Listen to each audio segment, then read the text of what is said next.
For those bemoaning the absence of Ireland from a World Cup gradually catching fire, the ascent of Croatia is a reminder of how a country of similar size doesn't have to fall back on excuses.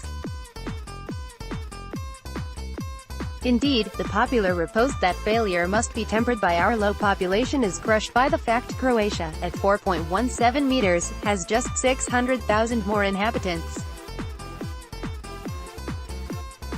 Of course, the apologists may argue, the Balkans doesn't have competition from GAA.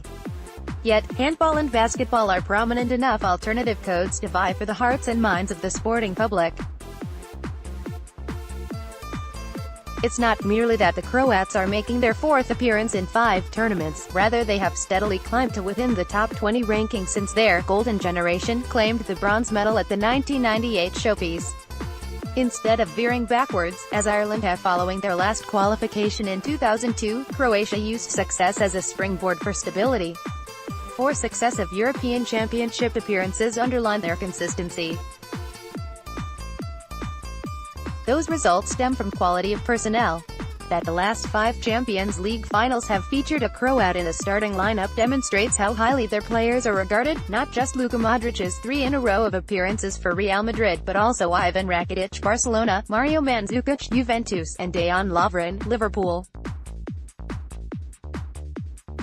Mateo Kovacic, on the bench for Real in the last 2 deciders, reportedly has a release clause of €280 million amid recent interest from Manchester United. Dejan Lovren. The production factory didn't occur by accident.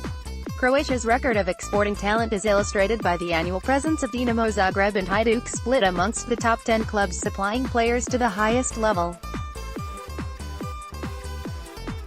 In the latest survey, 55 graduates from Dinamo were operating across the 5 leading European leagues in Spain, Italy, England, Germany, and France. Conversely, since John O'Shea was part of the Manchester United squad to reach the 2011 final, Irish interest in the Champions League group stages has been virtually non-existent. When an Irishman next features at that stage of Europe's premier competition for an English representative, our largest market, is difficult to predict. Burnley, who finished 7th last season, were the highest-placed team in the Premier League to include members of Martin O'Neill's squad.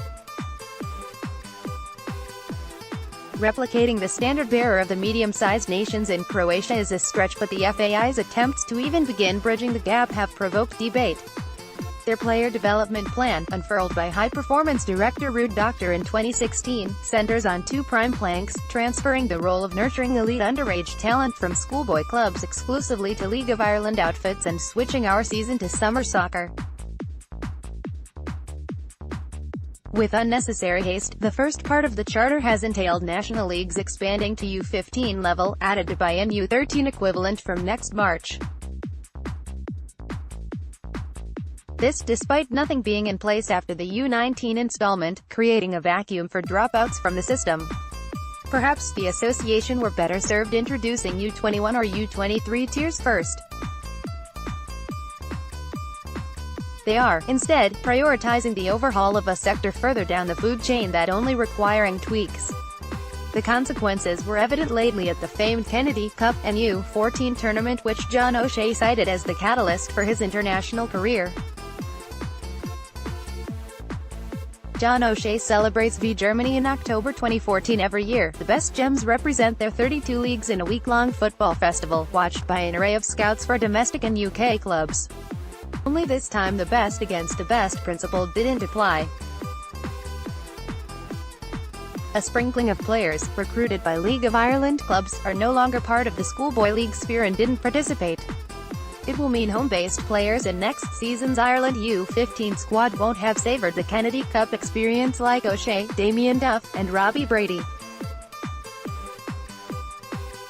Elsewhere, leagues are slowly being dragged kicking and screaming into line with the FAI's directive of a uniform season residing from March 2020. At a recent meeting of affected parties at Lansdowne Road, even Chief Executive John Delaney admitted the traditionalist in him favoured matches over the Christmas period.